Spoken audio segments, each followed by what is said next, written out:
Uh, Good morning, everyone. Please be seated.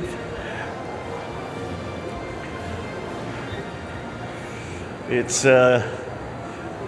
is good to be home, to see everyone all bright-eyed and bushy-tailed on this early Sunday morning. Nagising kayo ng maaga. Sorry na lang, but ganun yung flight schedule namin. Babatiin ko lang ang ating mga kasama, yung ating mga cabinet member na sumama sa Philippine delegation na nandito. Siyempre, ang ating mga ibang cabinet member na nagbantay habang kami nagbabiyahe. Vice President Sara Duterte. Nandyan PC. Pasay City Lone District Representative Antonio Calixto. The AFP Chief of Staff, Lieutenant Bacaro, and Major Service Commanders, other distinguished guests, ladies and gentlemen, good morning.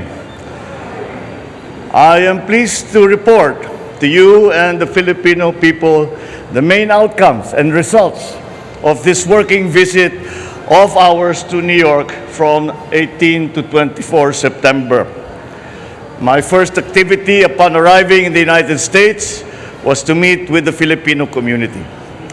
And their smiles, their songs, and their welcoming took away the weariness of a 16-hour flight from Manila.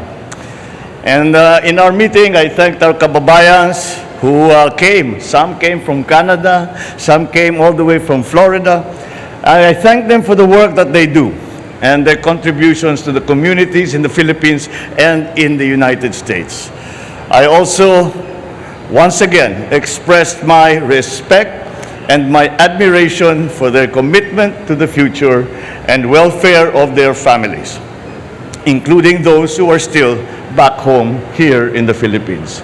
I also took the opportunity to share with them some of our priorities and plans under this administration and their important role in the work ahead. I also emphasize that by working together, we can build a better future for our country and our people. The main event of this visit to the United States, to New York specifically, was to deliver our national statement at the 77th session of the General Assembly on 20 September in the United Nations. In my speech, I articulated the role we see for the Philippines working with the United Nations in building a brighter future for our people and a safer and more just world for us all. I addressed global issues that require a united global action, such as climate change, rising food prices, rapid technological change, the peaceful resolution of international disputes, the need to protect the vulnerable sectors of our society, such as migrants, and ending all forms of prejudice. I also shared our experience in the BARM peace process, boosting agricultural productivity and promoting human rights through the UN Joint Program on Human Rights. And I reiterated the Philippines' belief in the primacy of the rule of law, as embodied by the UN Convention on the Law of the Sea, or UNCLOS. I also met with UN Secretary General Antonio Guterres, and we reaffirmed the necessary partnership between the Philippines and the United Nations. The Philippines is a founding member of the United Nations, and I intend to strengthen this tradition of Philippine engagement with the UN. I expressed interest in enhancing our role in UN peacekeeping operations, especially in the areas such as the Middle East, where we have a large concentration of OFWs. I also extended an invitation to the Secretary General to visit the Philippines in the near future. During the conference in the United Nations, I also held formal and informal bilateral meetings with leaders of our key partners, such as the US, such as Japan, and I shared with them the priorities of the Philippines to work with them in addressing food and energy security and climate change, amongst other many issues. Our discussions were very productive, and the members of the Cabinet will now work to operationalize the many areas of cooperations that we identified.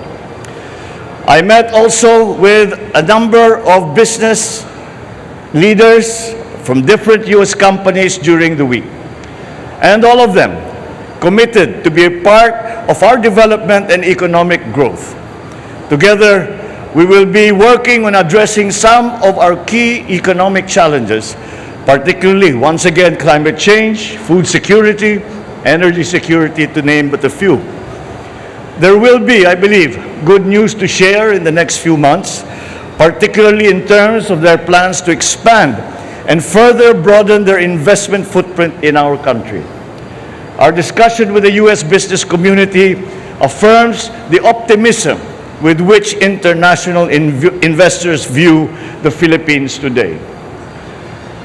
I also delivered a keynote address at the New York Stock Exchange and at the Philippine economic briefings, which drew institutional investors, senior corporate executives, fund managers, and entrepreneurs.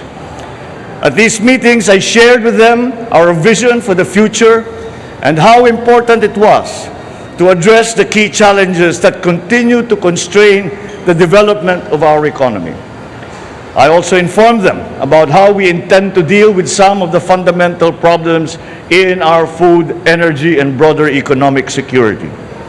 I also emphasized the importance of peace and stability in the region and the important role of great powers like the United States, so that developing countries like the Philippines can have the space to achieve growth potentials. It was thus an honor to ring the closing bell on the trading floor of the New York Stock Exchange at exactly 4 p.m. in the afternoon of September 19th. Our delegation also hosted 4 CEO roundtable discussions that dealt with key economic sectors such as IT BPM, digital infrastructure, global brands, particularly in garments and apparel, and, of course, industry and infrastructure. I was joined by the economic managers and other cabinet members in brainstorming with these U.S. companies, some already present and others intending to be in the Philippines. We identified the opportunities and challenges to our achieving our common objectives of growth and development in various areas. I thank them for their candid and constructive comments, and I look forward to working with them on the issues and agreements that we identified. My final stop before returning home last night was with the Asia Society, where I had a roundtable discussion with a select group of leaders of the U.S. business community on the state of the global and regional economy today. After the discussion, I delivered a public lecture where I shared my views on the opportunities, the threats, and challenges facing Asia, the United States, Asia-Pacific region, and all our neighboring countries today. I also spoke about my administration's priorities and plans for the next 6 years.